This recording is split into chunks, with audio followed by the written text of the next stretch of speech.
Zaffa presents The Flour Mill Girls, written by Cliffe and read by Katy Federman.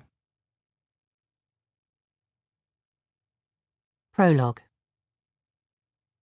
It was a winter morning that promised fair weather, but at that moment Daisy felt wretched.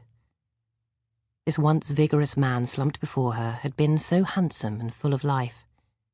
Now, mere months later, he was broken and dependent. It was most upsetting to see, and Daisy felt as if all the colour in the world around her had leached into dull grey tones, leaving her tender and raw. 5 young men she knew had volunteered to go and fight the Hun the second they could. They were so bonny and bright as the train carried them away for training that Daisy had a swell of pride that almost burst through her chest as their shouted goodbyes mingled with those of all the other volunteers. It was a bittersweet farewell that climaxed in a crescendo of brave-sounding echoes, reverberating the whole length of the station platform as friends and families shouted back. But it wasn't long before Daisy found herself certain that no one, whether at home or abroad, would survive the war unscathed. She couldn't stop wondering whether it was better for a soldier to suffer terrible physical injuries but to keep a strong mind, or to evade bodily harm but be terribly damaged within their head by what they had experienced.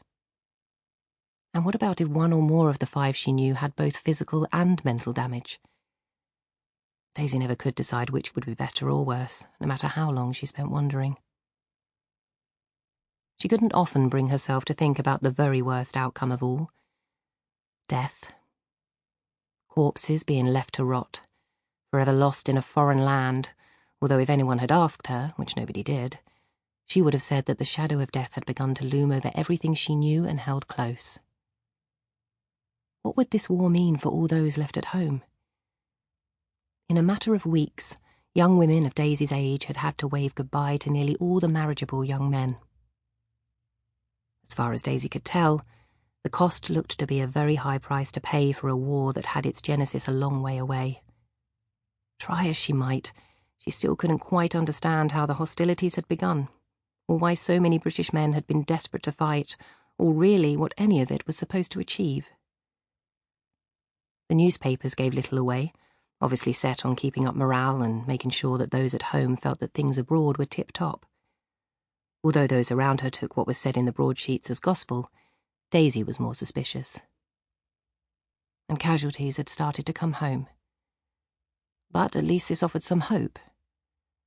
The telegraph girls, and they mostly were girls, were a sight that made everyone shudder, with their news of confirmed deaths or loved ones missing in action.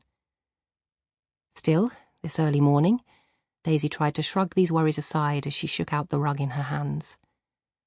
But the dark shadows at the edge of her vision seemed insistent, the raspy breath of the poorly man echoing in her ears.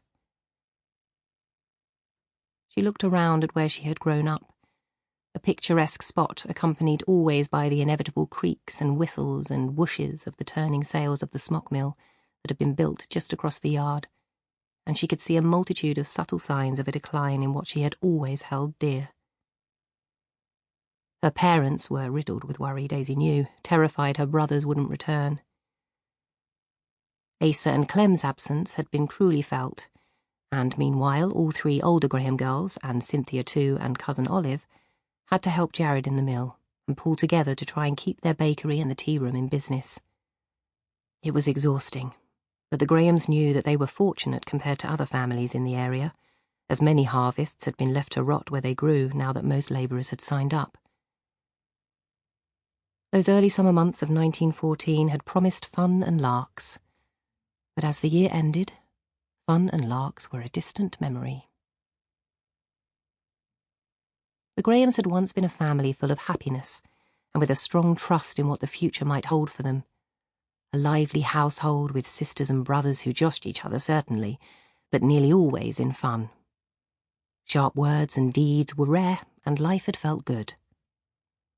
How foolish they had all been back then in those months of June and July, Daisy thought now as the year began to wither, to believe that the manner in which they had lived from day to day, counted out in celebrations of harvest festivals, Yuletides and Easters and maypole dancing and first kisses, would go on forever. Sample complete. Ready to continue?